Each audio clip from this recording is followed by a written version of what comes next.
미세먼지가 식목철 심는 나무도 바꾸고 있습니다. 미세먼지를 줄이는 효과에 초점이 맞춰지고 있습니다. 도심 주차 공간 확보에 다양한 아이디어가 동원되고 있습니다. 공원 지하 주차장도 조성됩니다. 80대 할아버지의 돈을 가로채려던 보이스피싱 조직원이 오히려 할아버지에게 속아 경찰에 붙잡혔습니다. 3.1운동 100주년을 맞아 충북 곳곳의 만세 운동들이 새롭게 조명받고 있습니다. 여러분 안녕하십니까? 계속해서 충북 지역 뉴스입니다. 어느 도시나 도심지 주차난은 어제 오늘 얘기가 아닙니다. 비싼 땅에 주차장을 무한정 만들기란 현실적으로 불가능한데요. 충북에서는 처음으로 충주시가 색다른 형태의 주차장 조성에 나섰습니다. 과연 효과가 있을까요? 보도에 임용순 기자입니다. 주차하기가 하늘의 별 따기라는 오명을 안고 있는 충주의 한 도심 지역. 공영 주차장으로 운영되던 곳에 60대의 차량이 주차할 수 있는 2층 높이의 3단 구조물 공사가 한창입니다. 이런 주차 전용 건축물 공사는 충주 도심 세 곳에서 동시에 진행되고 있습니다. 100억 원 가까운 예산이 투입돼 모두 올 상반기 중에 준공될 예정입니다. 그러나 이런 주차장과는 좀 다른 충북에서는 처음으로 선보이는 주차장 공사가 추진되는 곳이 있습니다. 충주의 한 도심 공원인 이곳은 3,500제곱미터의 면적을 갖추고 있습니다. 내년까지 이곳에는 120대의 차가 동시에 주차할 수 있는 지하 주차장이 들어설 예정입니다. 주차장 시설을 갖춰 쓰면서도 공원 기능은 그대로 유지되는 겁니다. 이런 시설은 도시관리계획상 중복 결정이라는 과정을 통해 나오는데 주로 공간이 부족한 혼잡 지역이 대상입니다. 충주에서는 신연수동을 비롯한 공공토지가 부족한 도심 중에 공원이나 운동장, 유휴지 등입니다. 충주시는 15곳의 공원과 옛 종합운동장 등을 지하 주차장 확대 대상으로 검토하고 있습니다. 향후 주차의 해소와 또 예산의 확보나 이런 추이를 봐서 지속적으로 확대할 그런 계획이 있습니다. 부족한 주차 시설과 토지의 공간적 제약 등 도심 주차 문제의 악순환이 공원 등지의 지하 주차장 조성으로 해소될지 새로운 시도가 시작됐습니다. MBC 뉴스 임용순입니다. 미세먼지가 사회적 재난 수준까지 악화되며 모든 분야에서 삶의 모습을 조금씩 바꾸고 있습니다.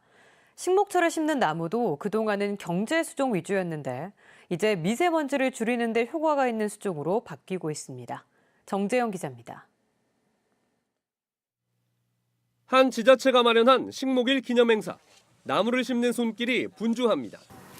그냥 우리 아이만큼 잘 자랐으면 좋겠다. 잘 자라라. 여느 행사와 비슷해 보이지만 심는 나무가 좀 다릅니다.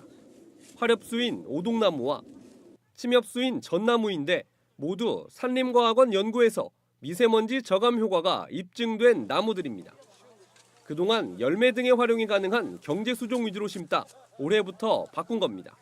미세먼지 감소하는 데도 큰 효과가 있다고 생각을 해서 수종 변경을 했습니다. 효과가 많다면 더 확대를 해서 4,500그루가 심긴 또 다른 식목 행사의 주인공 역시 미세먼지를 줄여주는 소나무였습니다. 나무가 미세먼지를 줄이는 이유는 먼저 몸체로 이동을 차단하고 잎에 붙은 먼지는 공기구멍을 통해 내부로 흡수하기 때문입니다. 효과는 나무의 구조와 특성에 따라 다른데 흔히 볼 수 있는 향나무와 가문비나무, 구상나무와 화백 등 51종이 가장 뛰어난 것으로 꼽힙니다. 1년 내내 나뭇잎이 매달려 있거나 단위 면적당 잎의 면적이 크거나 또 하나는 잎이 끈적끈적하거나 잎 표면의 거칠기가 큰 작은 미세한 먼지가 잎이나 줄기의 미세 구조에 잘 붙잡을 수 있는 구조를 많이 가질 수 있도록 하는 나무가 좋고, 정부는 올해에만 이런 나무들을 전국 4,100여 헥타르에 심을 계획입니다. 청주와 음성, 진천에도 미세먼지 차단 숲이 들어설 예정. 최악의 미세먼지가 일상생활을 넘어 심는 나무에까지 영향을 주고 있습니다. MBC 뉴스 정지영입니다. 충주댐 주변의 벚꽃길이 새롭게 단장돼 이번 주말 벚꽃 축제에 맞춰 개방됩니다. 숫자원공사 충주권지사는 발전소 입구에 바리케이드를 철거하고 전망 데크와 피크닉 테이블 등의 편의시설과 각종 조형물, 포토존을 설치하는 등 시설 공사를 일부 마쳤다며 이번 주말 충주호 벚꽃축제 때 개방한다고 밝혔습니다. 또 물문화관 공사로 철거됐던 댐 우한공원의 물레방아도 복원했다며 올해 15억 원을 들여 순환 탐방로를 조성할 예정입니다. 다양한 융합기술이 필요한 4차 산업시대, 기초가 탄탄한 기술 인재가 곳곳에 필요한데요. 지역을 대표할 샛별 기능인을 찾는 대회가 엿새간의 열전을 시작했습니다. 허지희 기자가 보도합니다. 기계가 정밀한 가공을 하도록 컴퓨터로 프로그램을 짜는 눈빛이 매섭습니다. 그래도 아직 더 빠른 건 인간의 손. 항공기나 자동차 등 부품에 들어갈 금속판을 가공하는 CNC 선반 기술입니다. 피수 맞추려고 최대한 생각하면서 공정을 짜고 시간도 단축하면서 더 좋은 제품을 낼까 생각하고. 주어진 2가지 과제를 수행하는 시간은 꼬박 반나절. 쉬는 시간도 있고 몰두할 수 있는 힘은 기술 명장을 향한 꿈 때문입니다. 정정당당히 경기에 임할 것을 선서합니다. 기능인으로서 일찌감치 장래를 정한 소년, 소녀들이 기술을 겨루는 충북 기능 경기대회가 열전을 시작했습니다. 35개 직종에서 우승해 충북 대표로 뽑히면 전국, 나아가 국제올림픽 출전 자격과 함께 국가기능사 시험 면제 혜택이 주어집니다. 이번 지방대회와 전국대회를 나가서 제 실력을 갈고 닦은 다음에 세계대회에 나가서 제 실력을 증명하고 싶습니다. 우리 산업을 이끌어온 기능 기술인들을 배출한 54년 전통의 유서 깊은 대회지만 매년 멀어지는 관심은 아쉽습니다. 능력 있는 기술, 기능인을 꿈꾸고 우대하는 사회 분위기가 중요한 이유입니다. 대한민국 명장, 그다음에 기능 한국인 이렇게 매월 선정을 해서 포상도 하고 그다음에 전 국민들에게 또 홍보도 하고 또 기능인들, 타 기능인들의 모범이 될 수 있도록 저희들 홍보도 많이 하고 있습니다. 학생들과 일반인도 참관 가능한 예비기술 숙련인들의 잔치는 청주 공고와 충북 공고 등 8곳에서 오는 8일까지 펼쳐집니다. MBC 뉴스 허지입니다. 3.1운동 100주년을 맞아 진천 만세운동이 새롭게 주목받고 있습니다. 그동안 충북 최초라고 학계가 봐온 괴산보다 사흘 먼저 만세의 물결이 시작된 곳인데 학생들과 지역 주민들이 100년 전의 함성을 재현했습니다. 김영일 기자가 현장에 다녀왔습니다. 한복을 갖춰 입은 사람들이 대한독립만세를 목청껏 외칩니다. 일본군이 앞을 막아서지만 100년 전과 같이 만세의 함성과 함께 태극기를 들고 앞으로 나아갑니다. 나이든 노인에서 어린 아이들까지 저마다 태극기를 꽉 잡아든 모습에는 비장함마저 느껴집니다. 지금은 가짜 총소리에 쓰러지는 연기를 했는데 그때 당시에는 진짜 총이었잖아요. 그래서 그때는 지금보다 더 무서운 감정을 느꼈을 것 같고. 1919년 3월 15일 시작된 진천 만세운동.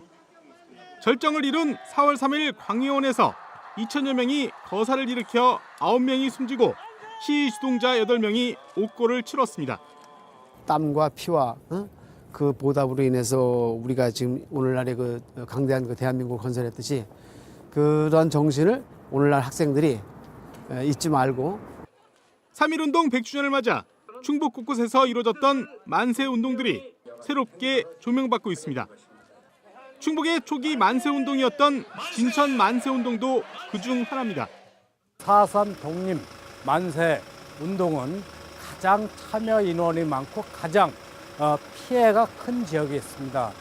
그날의 희생 정신을 기르고자 3.1운동과 임시정부 100주년을 맞아 애국선열들의 숭고한 넋을 기리는 각종 기념행사는 이달 말까지 이어집니다. MBC 뉴스 김영일입니다. 검사를 사칭해 80대 할아버지의 돈을 가로채려던 보이스피싱 조직원이 오히려 할아버지한테 속아 경찰에 붙잡혔습니다. 자칫 수천만 원을 잃을 뻔했는데 할아버지의 기지가 빛을 발했습니다. 제이영 기자입니다. 3.1운동 100주년을 맞아 충북 곳곳에서 이뤄졌던 만세 운동이 오히려 할아버지한테 속아 경찰에 붙잡혔습니다. 자칫 수천만 원을 잃을 뻔했는데 할아버지의 기지가 빛을 발했습니다. 제이영 기자입니다. 도무지 왜 속나 싶지만 듣다 보면 솔깃한 전화 금융 사기 보이스피싱. 주로 수사기관을 사칭해 노인들을 표적으로 삼습니다. 지금부터 전화 끊지 마시고요. 이번 지금 은행 밖에 50m 떨어지는 곳에 도착을 하셨다고 미리 저희한테 말씀을 해주시고요. 하지만 보이스피싱을 주의하라는 자녀의 당부를 마음에 새기고 있던 80대 할아버지는 달랐습니다. 지난 1일 81살 박모 할아버지는 검찰을 사칭하면서 은행에서 예금 3,700만 원을 인출해 집에 보관해 놓으라는 전화를 받습니다. 보이스피싱 의심 전화를 받은 80대 할아버지는 지시를 따르는 척 1시간 가까이 통화하면서 지구대를 찾아갔습니다. 범인이 자신을 지켜볼 것으로 보고 은행에 가서 종이 가방에 신문지를 돈뭉치처럼 보이게 담아 집에 가져다 놨습니다. 주민센터에 가서 주민등록증을 재발급받으라는 말에도 속는 척 할아버지는 집 밖으로 나왔고 잠복한 형사들이 집 안으로 들어가던 대만 국적의 20대 남성을 체포했습니다. 할아버지한테 사기를 치려다 오히려 된통 당한 겁니다. 보이스피싱 총책의 지시에 따르면서 속은 것처럼 오히려 보이스피싱 총책을 속여서 경찰은 이 남성을 절도 미수 등의 혐의로 구속하고 공범들을 쫓고 있습니다. MBC 뉴스 제이원입니다. 괴산군청 홈페이지에 게시된 업자와 공무원 간 금품 수수 주장과 관련해 경찰이 양측 조사에 나섰습니다. 충북지방경찰청 지능범죄수사대는 지난 2017년 공사 수의 계약을 위해 괴산군 모 공무원에게 1,000만 원을 줬다고 주장한 업자 이모 씨를 참고인 자격으로 불러 사실 여부 확인에 들어갔습니다. 괴산경찰서도 지난달 이 씨를 명예훼손 등의 혐의로 고소한 해당 공무원을 고소인 자격으로 조사했습니다. 이 씨는 괴산군 이외 다른 지자체에도 비슷한 향응을 제공했다는 점을 암시해 조사 결과에 이목이 쏠리고 있습니다. 음성의 학부모 단체가 학교 인근에 건립되는 LNG 발전소 건립을 반대했습니다. 음성여중 학부모연대는 청주 충북환경련과 함께 기자회견을 열고 음성여중 평곡초등학교와 불과 800m 거리에 미세먼지 유발 물질을 배출하는 LNG 발전소 건립이 추진되고 있다며 교육 환경을 지키기 위한 충청북도 교육청의 입장을 명확히 밝히라고 요구했습니다. 충북지역 뉴스였습니다. 고맙습니다.